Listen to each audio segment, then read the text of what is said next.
Rebecca Martinez tinha contado aquelas moedas de 25 centavos 3 vezes antes de sair de seu apartamento e rezou para que fossem suficientes para cobrir a fórmula que seu filho de 3 meses precisava desesperadamente. Aos 26, Rebecca aprendera a estitar cada dólar até ele gritar. Mas aquele mês havia sido particularmente brutal. Mas antes, diga para mim de que lugar do mundo nos escuta. Amo saber por onde o vento tem levado nossas histórias.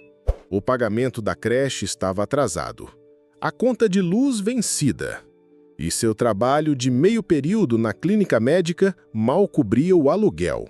Agora, segurando seu bebê adormecido contra o peito enquanto procurava na bolsa por trocados, sentia o peso familiar do desespero financeiro. O turno da noite no Murphy's Market costumava ser tranquilo, por isso Rebecca escolhia fazer compras nesse horário. Menos pessoas significava menos olhares julgadores quando ela pagava por necessidades com moedas cuidadosamente contadas. Ela pegou um carrinho e seguiu para a seção de bebês.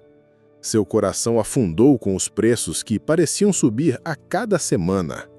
Um recipiente de fórmula premium, $27,95. Rebecca abriu sua carteira gasta e começou a contar $17 em notas amassadas, e o resto teria de vir do pote de vidro de moedas de 25 centavos que ela vinha economizando do dinheiro da lavanderia e de almofadas de sofá. Ao se aproximar do caixa, Rebecca notou o homem à sua frente na fila. Ele era alto, provavelmente no fim dos 30, vestindo um terno escuro caro e falando baixo ao telefone. Sua presença parecia atrair atenção, mesmo no supermercado iluminado por fluorescentes. E Rebecca se pegou imaginando que tipo de vida permitia alguém fazer compras sem calcular cada compra. O bebê se mexeu em seus braços, emitindo sons suaves que significavam que acordaria com fome em breve. Rebecca o ajustou delicadamente, sussurrando palavras de tranquilidade, enquanto ensaiava mentalmente a conversa que precisaria ter com um caixa sobre contar moedas quando chegasse sua vez. Rebecca colocou o recipiente de fórmula na esteira do caixa com as mãos trêmulas. O caixa adolescente, cujo crachá dizia Jaime, passou o item com eficiência treinada. $27,95, anunciou Jaime. Rebecca começou a colocar suas notas amassadas no balcão, depois estendeu a mão para o pote de moedas de 25 centavos. Preciso pagar o resto com estas, disse baixinho, desrosqueando a tampa. Tudo bem? O caixa assentiu com a paciência de quem já tinha visto situações semelhantes. Claro, sem problema. Enquanto Rebecca começava a contar as moedas em pilhas organizadas, percebeu que a conversa atrás dela havia parado. O homem de terno caro não falava mais ao telefone e ela podia sentir sua atenção focada na transação. O calor familiar do constrangimento subiu por seu pescoço. $1, 2, 3... Rebecca contou devagar, ciente de que uma fila se formava atrás deles. O bebê começou a resmungar, sentindo o estresse da mãe, e Rebecca tentou acalmá-lo enquanto continuava a contar as moedas. Deixe-me te ajudar com isso, ofereceu Jaime, estendendo a mão para ajudar na contagem.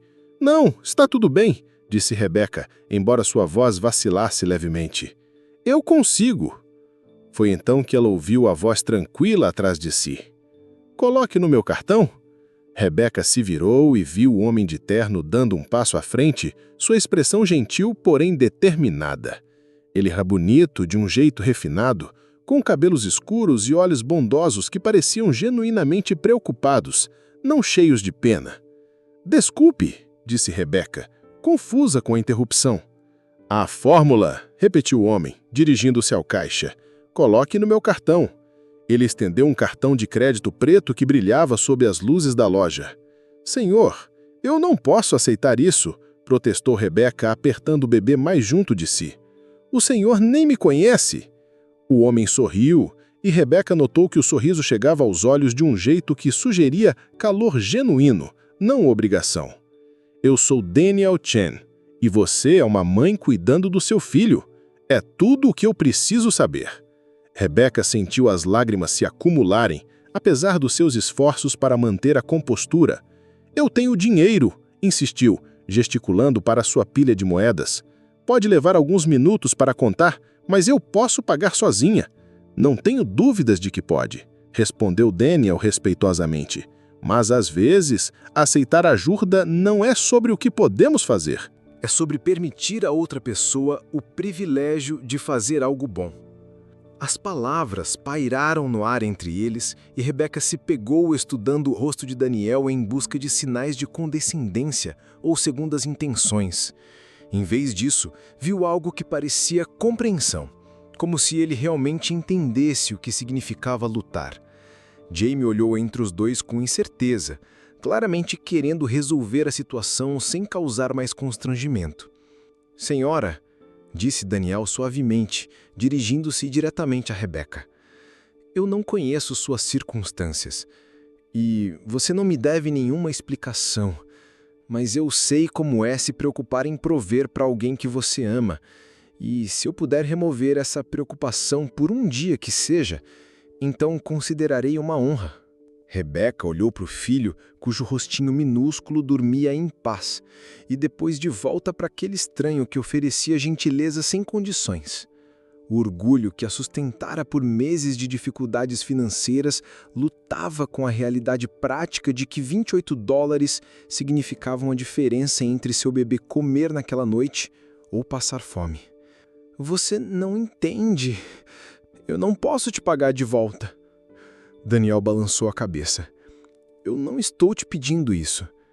Isso não é um empréstimo. É apenas uma pessoa ajudando outra. Do jeito que eu espero que alguém ajudasse minha família se precisasse. Algo no tom dele sugeria experiência pessoal em receber gentileza inesperada. A sinceridade em sua voz rompeu as defesas de Rebeca e ela acabou assentindo. Obrigada, disse baixinho. Jamie concluiu a transação com eficiência aliviada e Daniel assinou o recibo com a facilidade treinada de quem está acostumado a decisões financeiras. Seu cartão, Rebeca notou, tinha o logo da Shen Industries, uma empresa que ela reconhecia das notícias de negócios locais. Enquanto caminhavam juntos em direção ao estacionamento, Rebeca lutava para encontrar palavras que expressassem adequadamente sua gratidão. Sr. Chen, começou ela, mas Daniel ergueu uma mão gentil. Apenas Daniel, por favor. E você não precisa dizer nada. Eu tenho uma filha, e a ideia da mãe dela ter que contar moedas para comprar fórmula parte meu coração. Rebeca parou, surpresa com essa revelação. Você tem uma filha? Daniel sorriu, puxando o celular para mostrar a foto de uma garotinha de Maria Chiquinhas e um sorriso banguela. Lily, ela tem 5 anos e é a luz do meu mundo. Minha esposa e eu a adotamos há 2 anos depois de tentarmos ter filhos por anos. A foto mostrava um homem transformado pela paternidade, sua persona de negócios substituída pela expressão suave de um pai dedicado. Você deve achar que eu sou uma péssima mãe, disse Rebeca, as palavras escapando antes que pudesse detê-las. Ficando num supermercado contando moedas como se fosse um caso de caridade. Daniel olhou com genuína surpresa. Uma péssima mãe? Uma péssima mãe não estaria fazendo compras às 9 da noite para garantir que seu bebê tenha fórmula. Uma péssima mãe não contaria moedas 3 vezes para garantir que tem dinheiro suficiente. Uma péssima mãe não sacrificaria o próprio orgulho para prover para o filho. Você é exatamente o oposto de uma péssima mãe. As palavras dele atingiram Rebeca com força inesperada. E ela sentiu as lágrimas que vinha segurando por semanas finalmente transbordarem. Qual é o seu nome? Perguntou Daniel suavemente. Rebeca. Rebeca Martinez.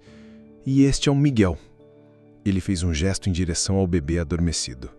Belo nome para um belo menino, disse Daniel com calor genuíno. Quantos anos ele tem? 3 meses, respondeu Rebeca. O pai dele foi embora quando ele nasceu. E eu tenho tentado me virar sozinha. Daniel assentiu com compreensão, não julgamento. E isso exige uma força incrível. Quando chegaram ao velho Honda de Rebeca, Daniel a ajudou a colocar a fórmula no carro. O simples ato de assistência parecia estranho após meses resolvendo tudo sozinha. "Rebeca", disse Daniel enquanto ela se preparava para partir, "quero que você saiba que o que vi naquela loja não foi alguém que precisava de pena. Foi alguém que inspirava respeito. Você está trabalhando, você está provendo, está fazendo tudo o que é possível para cuidar do seu filho. Isso merece admiração, não julgamento." Rebeca olhou para aquele homem que surgira em sua vida como resposta a orações que ela tinha medo de expressar. "Como posso retribuir essa gentileza?" perguntou. Daniel considerou a pergunta seriamente. "Pratique o bem adiante um dia", disse. "Quando você estiver em posição de ajudar outra pessoa, lembre-se deste momento e haja. E, por favor, nunca se sinta vergonha por fazer o que for preciso para cuidar do seu filho." Nas semanas seguintes, Rebeca se pegou pensando com frequência nas palavras de Daniel e em sua generosidade inesperada. Ela esperava nunca mais vê-lo, razão pela qual se surpreendeu quando ele apareceu na clínica médica onde ela trabalhava. "Olá, Rebeca", disse Daniel quando ela ergueu os olhos dos prontuários. "Senhor Shen, Daniel, por favor, e eu vim porque tenho uma proposta para você." Ele gesticulou em direção à pequena sala de consulta onde poderiam conversar em particular. Rebeca o seguiu, o coração acelerado por curiosidade e preocupação. "Tenho pensado sobre nossa conversa", começou Daniel, "e sobre sua situação. Eu dirijo uma empresa que fornece serviços de consultoria financeira e estamos sempre procurando pessoas com fortes habilidades organizacionais e atenção aos detalhes." Rebeca o encarou confusa. "Eu não entendo." "Estou te oferecendo um emprego", disse Daniel, simplesmente, "em tempo integral, com benefícios e um salário que permitiria que você provesse para Miguel sem contar moedas. O cargo envolve gerenciar arquivos de clientes, agendamento e tarefas administrativas básicas, nada que você não consiga aprender rapidamente." Rebeca sentiu a sala girar. "Isso é porque você sente pena de mim?" Daniel balançou a cabeça. "É porque eu preciso de funcionários confiáveis, e tudo o que observei sobre você sugere alguém que trabalha duro e lida bem com responsabilidades. O fato de você estar se virando como mãe solo enquanto trabalha meio período me diz que você tem exatamente o tipo de ética de trabalho que eu valorizo." A oferta de emprego levou a uma transformação na vida de Rebeca que ia muito além da estabilidade financeira. Trabalhar na Shen Industries permitiu que ela desenvolvesse habilidades que não sabia possuir, e Daniel se mostrou um mentor que acreditava em seu potencial mesmo quando ela duvidava de si mesma. Mais do que isso, desenvolveu-se uma amizade genuína entre eles, construída sobre respeito mútuo e experiências compartilhadas de paternidade. Rebeca descobriu que o sucesso de Daniel não o havia isolado dos desafios da vida. E Daniel descobriu que as lutas de Rebeca lhe deram sabedoria e resiliência que enriqueceram sua perspectiva. Quando Daniel finalmente convidou Rebeca para jantar, foi após meses em que a relação de trabalho havia evoluído para algo mais profundo. O primeiro encontro foi em um restaurante familiar, onde poderiam levar as crianças. E Rebeca observou com afeto crescente Lily e Miguel brincarem juntos como irmãos. "Sabe", disse Daniel enquanto observavam as crianças compartilharem lápis de cor e rirem de piadas em comum. "Eu costumava achar que te ajudar naquela noite no supermercado era sobre eu fazer algo bom por você." "E agora?", perguntou Rebeca, sorrindo ao ver Miguel tentando copiar a técnica elaborada de colorir de Lily. "Agora eu percebo que foi o contrário. Você e Miguel me deram algo que eu nem sabia que estava faltando." "O quê?" "Um lembrete de que as melhores partes da vida não são aquelas que você planeja ou conquista com esforço. São as que te encontram quando você está aberto o suficiente para reconhecê-las." Eles se casaram, 2 anos depois, numa cerimônia que celebrava o amor entre eles, mas também o compromisso com a família que haviam criado juntos. Lily foi a dama das flores e Miguel o porta-alianças. E ambas as crianças pareciam entender que estavam testemunhando o reconhecimento oficial de laços que haviam se formado gradualmente por meio de atos diários de amor e cuidado. Na recepção, Rebeca puxou Daniel de lado para um momento privado. "Você se lembra do que me disse naquela noite sobre praticar o bem adiante?" perguntou. Daniel assentiu. "Quero que você saiba que venho pensando em como fazer isso, e acho que finalmente entendi o que significa." Daniel esperou que ela continuasse. "Significa criar uma família onde as crianças aprendem que o amor não é algo que se ganha ou merece com base nas circunstâncias. Significa mostrar a elas que a gentileza não é ter o suficiente para doar com facilidade, mas sim escolher ajudar mesmo que isso exija sacrifício." Daniel a beijou suavemente, entendendo que Rebeca havia aprendido a lição mais importante de todas, que os melhores presentes que podemos dar não são coisas materiais, mas a decisão de ver e responder à humanidade uns dos outros, especialmente em momentos em que o orgulho e o medo poderiam nos tentar a desviar os olhos. A história deles se tornou uma lenda silenciosa em sua comunidade, não por causa de elementos dramáticos, mas porque lembrava às pessoas que a gentileza extraordinária muitas vezes parece em momentos comuns em que alguém escolhe a compaixão em vez da conveniência. E às vezes, só às vezes, essas escolhas criam famílias que ninguém poderia ter planejado, mas que todo mundo consegue reconhecer como exatamente